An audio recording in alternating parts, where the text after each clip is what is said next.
Isang mapagpalang araw po sa inyong lahat and isang magandang umaga po from here sa Austria. Ako po si Nurse Aiza Felipe and I would like to dedicate this video to our Lord Jesus Christ at this is a Thanksgiving video uh, to our Heavenly Father for this day that He has made.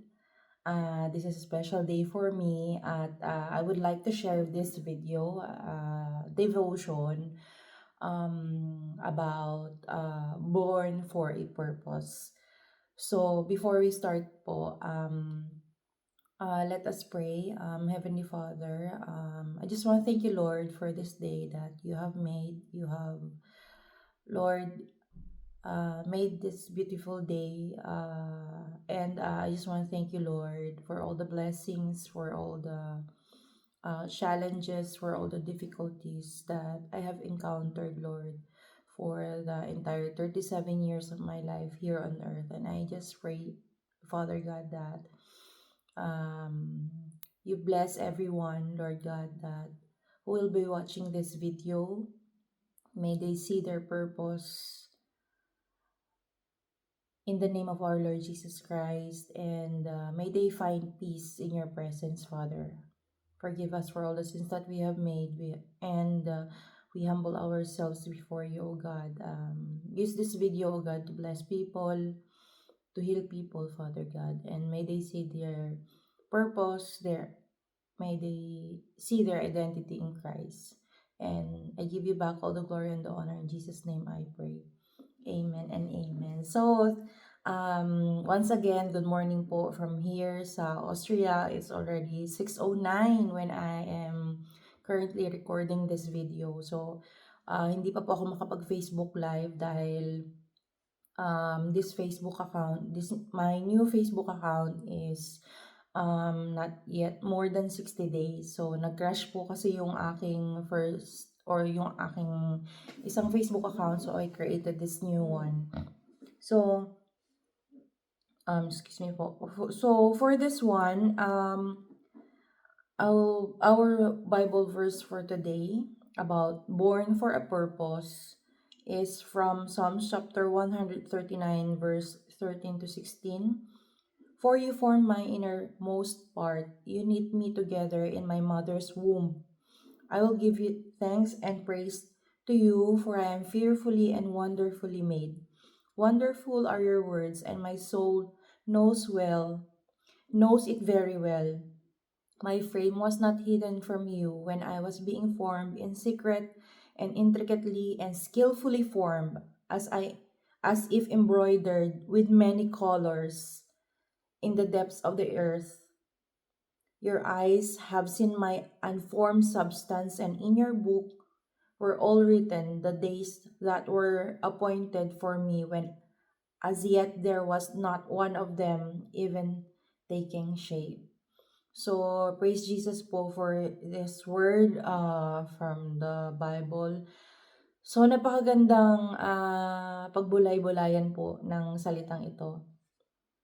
Before I became a Christian, I have a lot of questions in my life, and before I surrendered my life to our Lord Jesus Christ way back June 26, 2010, I had questioned God, what is my purpose in this world? So, hinahanap ko yung peace and yung purpose ng buhay ko. Then, time came that God had allowed me to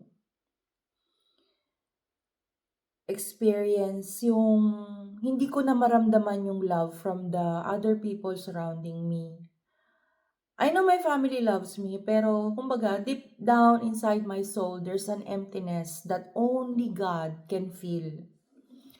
And that time, I was also being convicted by the sins that I have done. Umuukil-kil sa aking puso yung sins na nagawa ko, and I did not even had peace that time. And then God used someone to bring me to Jesus, and I am really so thankful to one of my spiritual mothers, Tita Rosario Kalisang, because she was used by God na to bring me to Jesus Christ, and I was invited in an event named the Signs of the Second Coming of Christ. So that time, I have shared this with my previous videos. That time, no, during or before we entered the event, I saw the light and the bloom or the blooming faces of the people in that event, and the signs of the second coming of Jesus Christ was discussed in that event. Then afterwards, the lady pastor said that whoever wants to repent and to surrender their lives to Christ can come in front and pray to God. So, yun nga po, I was led in front of sa dami-dami ng tao, no? Para bang hinawi ng Panginoon yung daan papunta dun sa harapan. Dun pa po ako napunta sa harapan ng lady pastor. And I was even observing what these people are doing. Though sinabi na yung gustong magsisi, no, gustong isurrender yung lives sa Panginoon. Pero that time, parang dahil marami akong iniisip, clouded yung aking isipan. So, I was just observing the people around me. So, naririnig ko na yung iba nagre-repent. That time, I just allowed myself and I just flowed in the Spirit of God.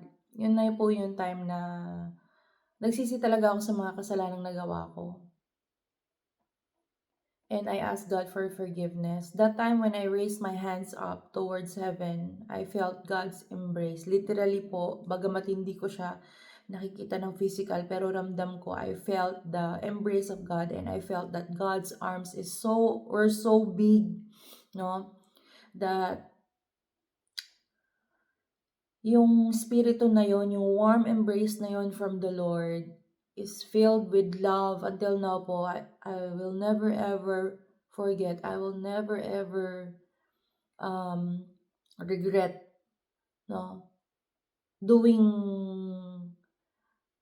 that action, surrendering my life to God and asking for forgiveness, dahil dun ko po natagpuan ang ating Panginoon. Dun ko na laman na talagang ang Diyos natin, sabi nga sa Bible, God is a spirit, and He looks for those who worship Him in spirit and in truth. Akala ko dati si God is nasa mga ribulto, no? Nasa rosaryo. Yung pala wala.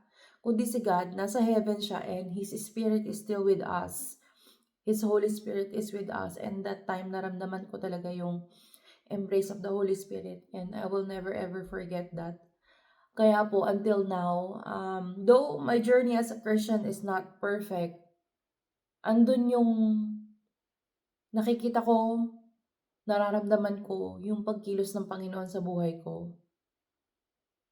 And today, on my 37th year, I am so thankful to the Lord kasi until now, pinaparamdam niya sa akin na He's not yet finished with my life. He's not yet finished with the purpose He has in my life. Though hindi ko pa nakikita kung ano yung future plans niya for me, but then I just fully surrender myself to Him. And this Bible verse that I have read before you kanina, Psalms 139, verse 13 to 14, lalo ko pong na-appreciate kung paano ako binuo ng Panginoon inside my mother's womb. So I'm thankful also to my parents, no, na ginamit sila ni Lord as an instrument para mabuo po ang isang Aiza Felipe. At God knitted me together in my mother's womb. Sabi nga po dito, so I will give thanks and praise to you, for I am fearfully and wonderfully made, and wonderful are your works, and my soul knows it very well. So kaya po ako nagsobrang nagpapasalamat din sa Lord, though I am 37 years old now, I still feel like younger than my age. Feeling ko lang po yan. I feel like 27 years old young and and I feel so strong sa biyaya ng Panginoon pagkamat dumaan tayo sa mga physical na pagsusubok, no? Last time, yung physical na katawan ko, medyo bumigay dahil sumakit po yung aking mga binti. Akala ko di ako makakalakad. 2 days ako halos, kumbaga sa German word, Bettbleiben o nakahiga lang ako sa bed. Though naglalakad ako pero hindi ganun kabilis and talagang iika-ika ako that time. Kasi when I went to Pasao, parang bang may pumalong malamig na hangin sa aking binti and sumakit talaga yung tuhod ko, sumakit yung binti ko from my hips down to my knees at medyo sumakit din yung aking mga talampakan, no? Parang kumbaga that time, yun yung time na dinisiplina din ako ng Lord and kinausap din ako ng Panginoon for many things that I have to correct in my life. And kaya po nandito ulit ako. I just want to share with you, no, the Word of God. So, matagal-tagal na rin kasi ako hindi nakapag-share ng Bible verse. So, I know this is one of the purposes of God in my life is to share the gospel. And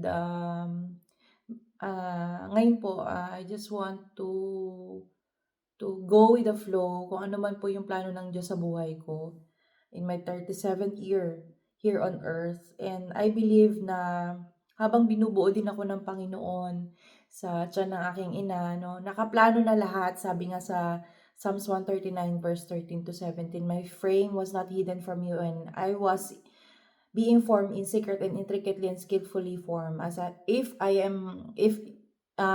embroidered with many colors, no? Gaya nitong aking suot na shawl. It has many colors and ganun po tayo intricately na binubuo ng Panginoon sa loob ng ating ng tiyan ng ating ina. And His eyes has seen our unformed substances. Nakita na ng Lord yung cells natin, yung DNA natin. Nakita na ng Lord kung ano magiging itsura ng spirit ng soul natin. Nakita na rin ng Lord ang ating buhay. Kasi nakalagay dito sa Psalms chapter 139 verse 16, and in your eyes have seen my unformed substance, and in your book were all written the days that were appointed for me, as if yet there was none one of them even taking shape. So, hindi pa nagaganap, no? Hindi pa man ako nakapunta dito sa Austria. Pero, nakalagay na to sa libro ng Panginoon, no? Sa plano ng Panginoon sa aking buhay. Hindi pa man ako nagfe-Facebook live, pero nasa plano to ng Panginoon. And God even saw the sins na nagawa ko before. And andun yung mahal tayo ng Panginoon sa kabila ng during the time na nakagawa tayo ng kasalanan, pinaparamdam pa rin ng Diyos na mahal niya tayo. God loves the sinner, but He hates the sin. Kaya po, binibigyan tayo ng Diyos ng chance na magsisi. And He uses a lot of circumstances in our lives to bring conviction at ipakita ng Lord na meron siyang plano sa atin. And He does not, kumbaga, He does not want us, no, na mapahamak. Kaya, kumbaga, inaalaw ng Lord na idisiplina niya tayo. Dumaan tayo sa pagtatama, sa pagtutuwid. At yun ay gagamitin niya for His glory, for His honor, for His purpose. No? May plano ang Diyos sa buhay natin. Kaya po ang title ng video na ito, you were born for a purpose. You were born to bloom for our Lord Jesus Christ. So as I end this video, please say this with me. I am loved, I am victorious, I am healed, I am an overcomer, I am strong, I am born to bloom, and you are loved by Jesus Christ, precious one. So to God be all the glory. Thank you everyone, and I give back all the glory and honor to our Lord Jesus Christ, Heavenly Father, and Holy Spirit for this day, for this wonderful birthday that He has given me. So to God be all the glory, everyone. God bless po.